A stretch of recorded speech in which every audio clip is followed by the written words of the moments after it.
Hello and welcome back to another video on Diablo 4. So guys, I thought my Necro was like really good for pushing nightmare dungeons and just clearing content, just chucking a spear, one click build.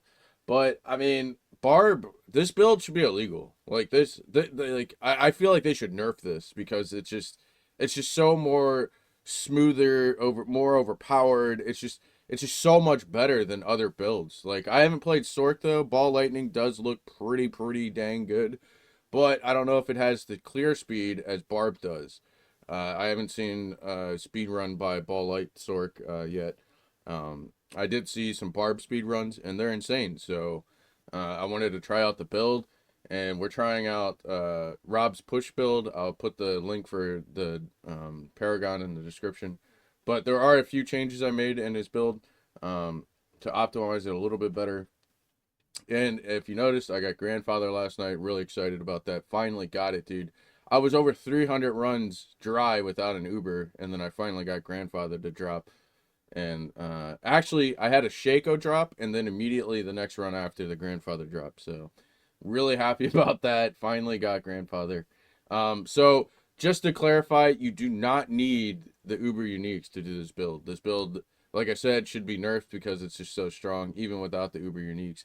Not having Shaco does reduce the damage significantly, as well as regen, and also not having the pants. If you don't have these pants, these aren't Uber unique, but if you look there, unstoppable for 4 seconds, you gain primary resource.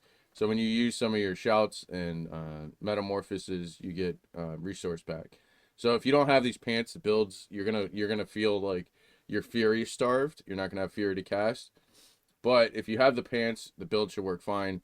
If you're low level, you really don't need the pants because nothing has HP at that level. So you can wear something like these: strength, armor, life, and damage reduction. Now, if you don't want life, you can do damage reduction from close instead of life. It's up to you. It's really a preference. And then if you don't have Shaco for some reason, a helmet like this would be okay. Attack speed, total armor. And then instead of barrier generation, you want resource generation and then max fury. And then your necklace. So you want +2 counter offensive, cooldown reduction, fairy cost, and total armor. If you can get those stats, you're perfect on your neck. That's if you don't have the Banished Lord's Talisman. Okay. And then if you don't have Grandpapa, you just use whatever two-handed sword, double stats, overpower with Zerking, and you're good to go. And then if you don't have Doombringer, you can just slot another one-handed mace, and that gives you the extra overpower damage plus overpower.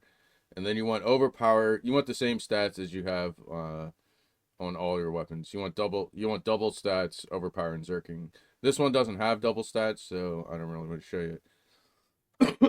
All right, so we got all that covered, and then you should have the Ring of Red Fjord. Like this. This should be free, right? Like everybody should have this. This is like you do 20 runs and you have a ring, pretty much. So everybody should have this on. I'm not going to show a replacement for this. Um, but if you don't have this, Bold Chieftain ring with these stats: crit chance, overpower, zerking, max fury. Uh, yeah. People are saying you don't need crit chance, but I took off all my crit chance and tried to play, and the game was horrible. So I put back on my crit chance, and the game's playable again. So the people saying you don't need crit chance, can you guys explain to me why you don't need crit chance? Because it's definitely not working without crit chance. So, all right, let's go over the gear real quick. Obviously, Harley Quinn crest. And then on my chest, I got Disobedience, and then we got two-hand damage with bludgeoning weapons. Now that should be overpowered damage with two-handed bludgeon, and then total armor. Got to have that damage reduction distance and damage reduction fortified. You want close instead of fortified, in my opinion.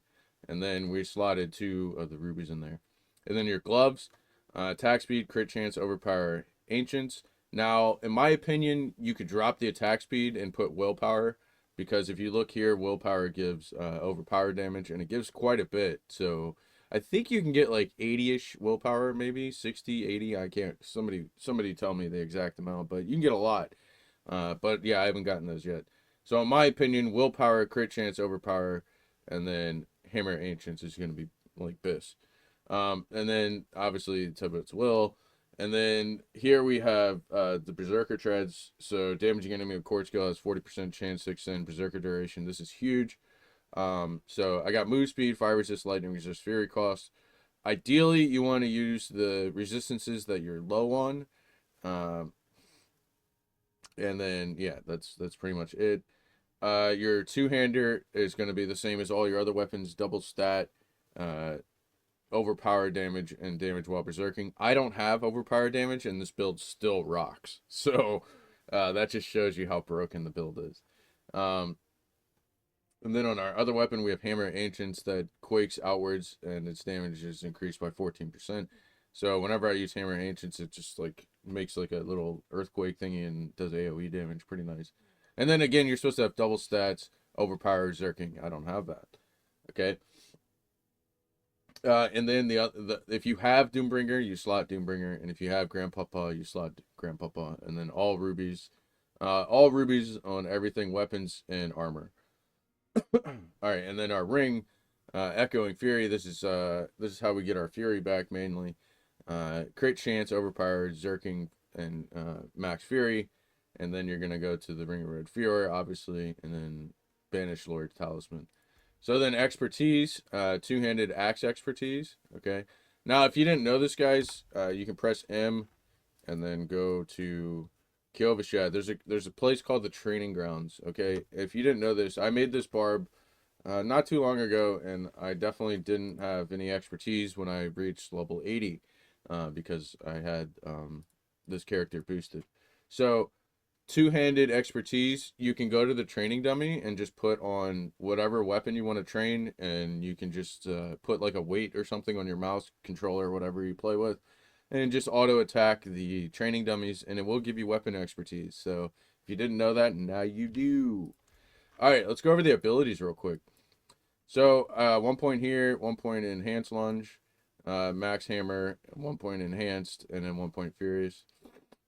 Rallying cry, 1 point, 1 point, and then enhanced rallying cry, enhanced tactical, 1 point iron skin, 1 point enhanced iron skin, 1 point strategic, 1 point challenging, 1 point enhanced challenging, 1 point tactical, 1 point war cry, 1 point enhanced, and 1 point power, 3 points in booming, 2 points in raid leader, 3 points aggressive, 3 points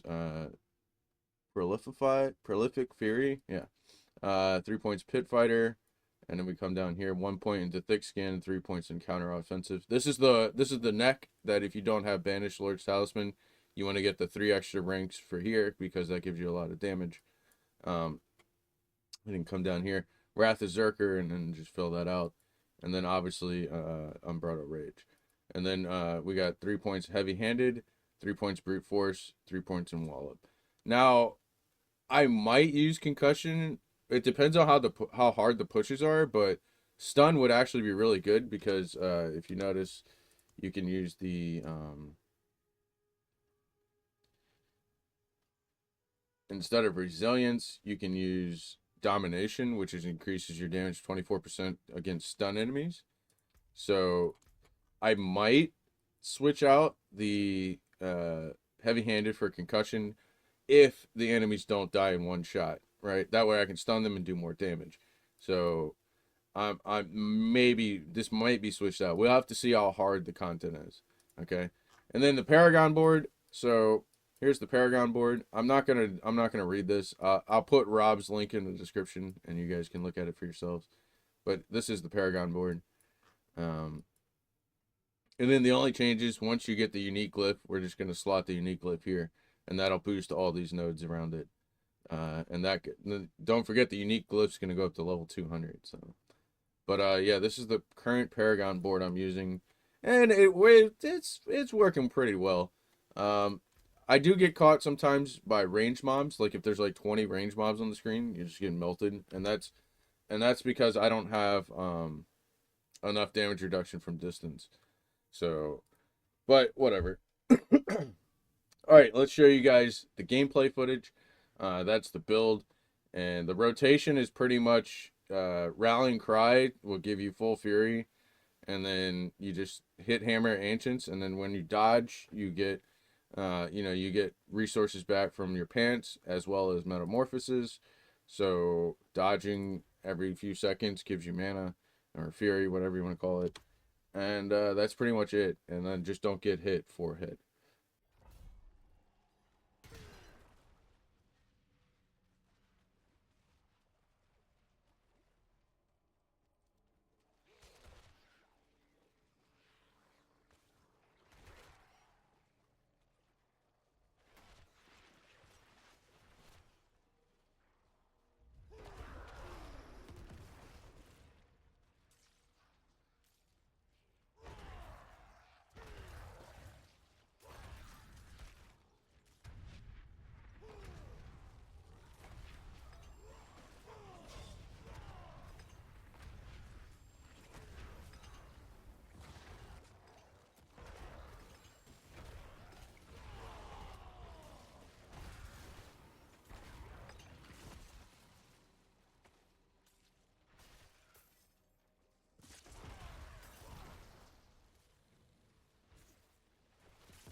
Uh, and the build's insane. It's sickening. It's absolutely utterly broken. This is the best build I've ever played in the game, and it's fast. It's good for all content.